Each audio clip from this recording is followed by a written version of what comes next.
So with the cost of living increasing day by day, things getting more and more expensive, it's really important we try and find those areas where we can really trim back, free up that cash, maybe to go against some of those rising costs, or maybe to put into savings or investments, whatever it is, however it is you need to use that money. And the main place I think we can try and find some of those discounts, some of those cuts, some of that extra money, is to have a look at our bills. Now, not all of them are going to be able to save in the ways we're used to. Some of them, we have to look at a different approach to them. But what I'm going to take you through now are 9 different questions to ask yourself when you're looking at these key household bills that might give you a kind of insight into how to reduce them. So this is like, your broadband, your energy, your mobile phone, your TV, even your insurance, your water possibly. Those key things which you've got to be paying year in, year out. How are they going to be impacted? So let's start off with number 1. What do you really need? So I listed some bills there. And you can't go without your water, your gas, your electricity. Broadband and mobile now, I'd argue, are essentials for the vast majority of us as well. We can't ditch them completely. Okay, fine, you need those. But what about some of the other things? Now, it might be that this is a short-term fix. And actually, you would like to have them, but you don't really need them. If you really need the cash, this is where you might be able to ditch them completely. And what I'm thinking of here is a probably pay TV. Now, I've got a video talking about why you should cancel Sky TV, so do check that one out. But essentially, that's I think the big one. Your Sky TV, your Virgin TV, BT, TalkTalk. You probably don't really need them. Partly because, as we'll get to in a minute, you can get some, if not all, of what's on offer there elsewhere for free or for less. So have a look at all those bills. So number 1, what do you really need? Again, there might be other things that you can sort of ditch completely as well. Go through your statements, look for any direct debits, any standing orders of stuff that's coming out on a regular basis. If you don't need it, get rid of it. That will free up some cash right now. Number 2, what can you use less? Now this is where, unfortunately, energy and water right now are going to be where you make those savings. Because the old age, as I said, with energy, you used to always switch it and fix it. That was the way to save. That is not the case right now. With those bills really shooting up, sadly, for most people, the only way you're going to bring them down is to use less energy. This is because, although you have a direct debit and you have a quote of how much you're going to be charged, it does really depend on if it's, a cold winter or a warm winter, maybe how much you've got your heating on as a result. If you use it less, you'll pay less. Same ways in the summer, if you're out and about, you're not at home as much, or you don't need to have the lights on and things, you'll use less. So try, if you can, to use less. The same thing with water here. Now, this only applies if you're on a meter. If you're not on a meter, it is worth having a look to see whether you can save money by moving to a water meter. But otherwise, your usage will be based on your bill, will be based on your usage. So use less water, have shorter showers, fewer baths, make sure your dishwasher, your washing machine, they're all fully loaded rather than doing lots of smaller loads. They will all save money. However, there's also a chance you can use less on other bills as well. So broadband, you may be paying for, maybe if you're on cable, you might be on 200, 350 megabits. Or if you're on normal fiber broadband, maybe you're on 67. You're getting the highest speed you possibly can with them. And actually, this is getting faster and faster now as more of this sort of next generation fiber is being rolled out. You might be tempted to get this really speedy internet connection.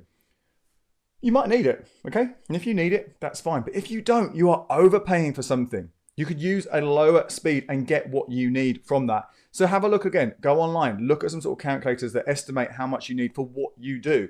If you are a person on your own or a couple at home and you're both streaming TV show at the same time, and most of the time your internet is just browse the internet, you don't need super fast stuff. That's more about if you've got a whole household and everyone's gaming and streaming on different things at the same time. Or maybe, like me, you're doing stuff involving a lot of audio visual stuff. So I'm uploading videos, I'm going live, those kind of things I need a higher speed for. But if I was just watching the odd thing, don't need it at all. Your smart home connectivity, that's something to consider here. If you have lots of gadgets, that will use up your bandwidth. But maybe you don't need all of those things. Maybe you can get by on a cheaper broadband at a lower speed. Mobile phones, well, I go on about this all the time.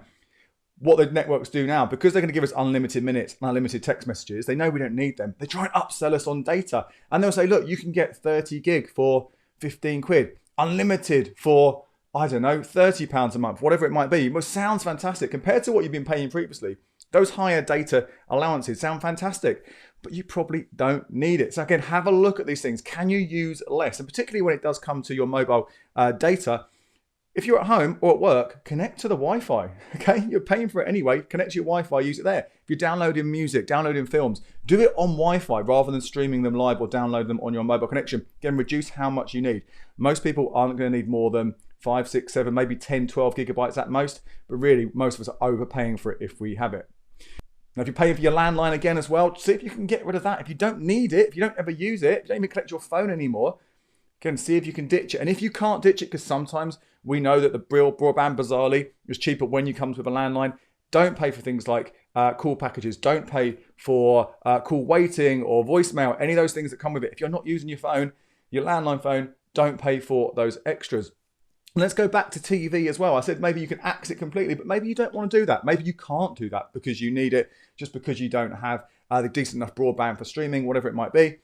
Well, can you reduce your package? Are you actually using everything? Are you watching all the channels? Can you ditch the movies, ditch the sport, just stick to the basic stuff? Again, this is all going to help you bring down the price of these bills. I mentioned before about streaming subscriptions, any kind of subscription you might have. Again, these are the kind of things that often are on a month-by-month basis. So can you use them less? Do you have to have Netflix for the entire year? Do you have to get your food delivery box every single week? If you need to find money, they are places to pause them or cancel them and then come back to them later on, either when you fancy a bit of a change or when you've got a bit more money. But again, this is all about bringing down those costs, all these bills, prices of bills you've got, bringing them down as much as you can. That's a really good place to go. Now, the next question to ask yourself, are there any loyalty benefits that are worth it? Now, loyalty rarely pays when it comes to bills in terms of they're not going to necessarily treat you any differently to a new customer. In fact, often new customer deals are better, and we'll come back to that. But there are sometimes some loyalty schemes. And what you've got to make sure is you don't sort of assume because you're getting some things without some freebies or some discounts that it's worth it. Because it could be you're paying more than you need to compared to a competitor for some extras which you don't really need or don't really want.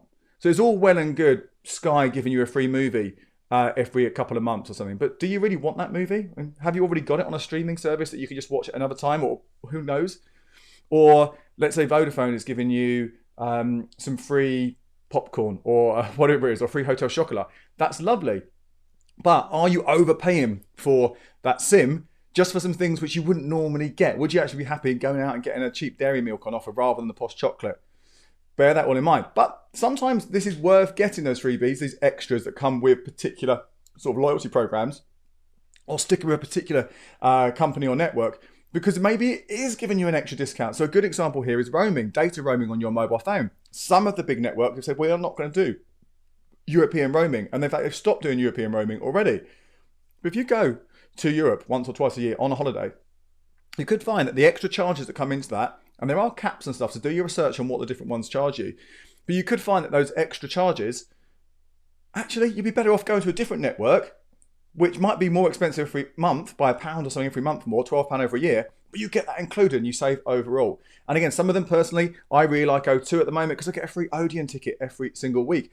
I get 50% off theatre tokens once a month, and there's Greggs vouchers on there. I don't use them, but if I did go to Greggs every week, that would be a good one as well, if the prices can be comparable to what you can get elsewhere. So just don't take those loyalty benefits for granted, but definitely make sure you can't take advantage of them sometimes if you're already paying for something or will pay for something elsewhere. The next one is, can you get the same from a different provider? The same service, the same quality, the same goods, whatever it might be. Now, water, you can't switch. Same as your council tax, you can't switch. Haven't really covered that, but those ones, they are what they are, okay? You're stuck with them. And right now, you can't really switch energy. Not many companies are letting you do that. And there's not much of an advantage of doing it because most prices are roughly the same. But your broadband, absolutely you can switch that. And it's not that inconvenient. You might have like a few hours downtime, but it's not really that much of a faff. Your mobile phone as well, you absolutely can switch that to a different network and take your number with you. And if you're worried about losing your signal, well, there's actually only 4 different signals. You might think, well, hang on, but there's dozens and dozens of networks, but they're all using signals from one of those main 4. And you will get either exactly the same or very similar. You might not get 5G coverage on one of those cheaper ones, but hey, if your phone doesn't cover 5G, you don't need 5G signal. And in fact, not many places have it yet. So have a look. You can actually get something for less. And the classic one, again, I keep talking about this one because I'm a real believer this is a really good way to cut your bills. Those paid satellite and cable TV channels, most of those Sky ones, and many of the others as well, which aren't on Freeview, you can get them through streaming services. And in fact, don't forget that if you're mainly watching BBC, Channel 4, ITV, Dave, any of these things, they're on Freeview. You can get them. So make sure you aren't kind of just assuming you can't get the same thing elsewhere and staying with someone because of that. Now, the next one is about bundles. Now, bundles are sometimes great ways to get a discount because you're packaging in together normally your broadband, your TV, your home phone, and maybe your mobile as well. So 2, 3, or 4 of those bundled together, and they will be cheaper potentially than buying them individually from that same provider. If you need all of them and you want to go from that provider, it's definitely worth looking at that.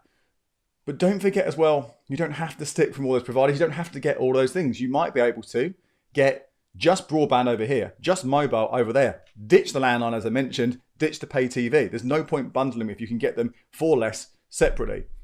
It's also worth just considering as well some of the extras that might, talk about some of the bonuses, loyalty bonuses that come into it. There might be some worth looking at. Virgin O2, for example, recently merged, and you get a double data on your mobile phone and a next speed up on your broadband if you're a customer of both. So that could actually work out quite well for you. But again, look into the detail of these. Don't just assume a bundle is the best thing. The other thing to bear in mind here, though, is that when you do have a bundle, you're entering often into a longer contracts for all of them. It ties you in. So if for some reason your circumstances changed, you're not going to be able to necessarily ditch one of them and change that. You have to wait until the whole contract finishes overall. So the next one is, once you've gone through all of those things, you've worked out exactly what you need, what you really don't need, and you know what you're paying, it's just to find out if you can get it for less elsewhere. See what the competitors are charging. Comparison site is the best place to go for this because often they'll have exclusive deals and discounts which you can't get if you go direct. No harm looking direct as well to see if there's an extra discount going on, but you may be able to hopefully see the whole picture here. Now, one of the problems I do have with comparison sites is that often they'll give you like some preferences at the top, which are kind of like people they've paid to be at the top of their search results. So you want to make sure you can filter to all of the results, and you want to make sure, I would ideally, particularly when you're talking about things like broadband and mobile phones, is to sort it by the total cost over the next 12 months, 18 months, whatever the contract is, because that will even out any of those kind of introductory special offers you might get that reduce the first 3 or 6 months.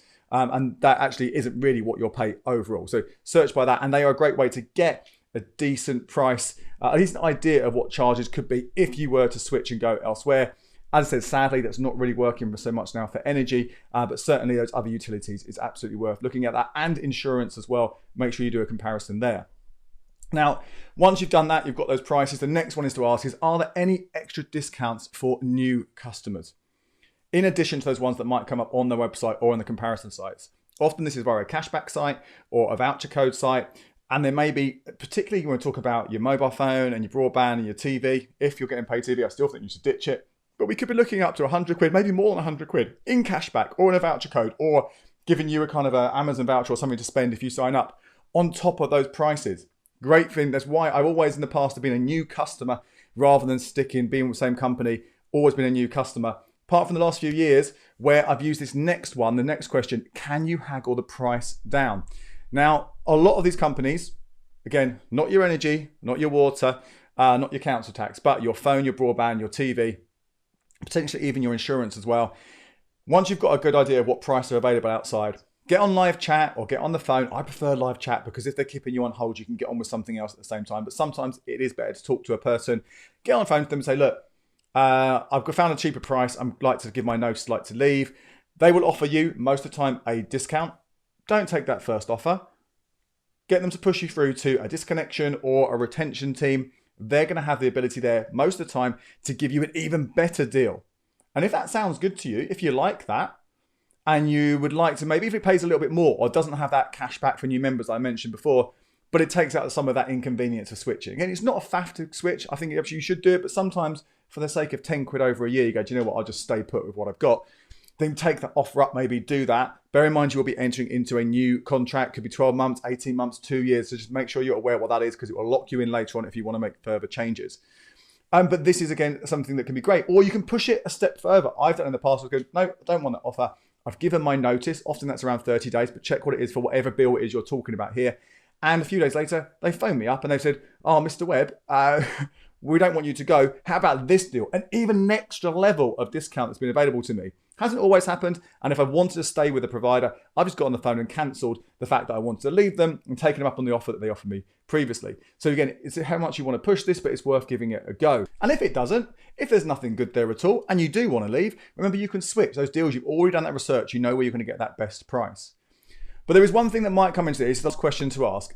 is an upgrade really worth it? And this could come in probably at that haggling stage. But also it might be part of any new deal you're looking at. They'll give you something extra on top of the prices out there, which makes it sound like a particularly good discount, particularly good deal, makes you stay with them or make you choose that company over that other company. Often, if it's TV, it's extra channels. Oh, we're throwing movies for a year. Do you really want the movies? Again, it's not really an extra then.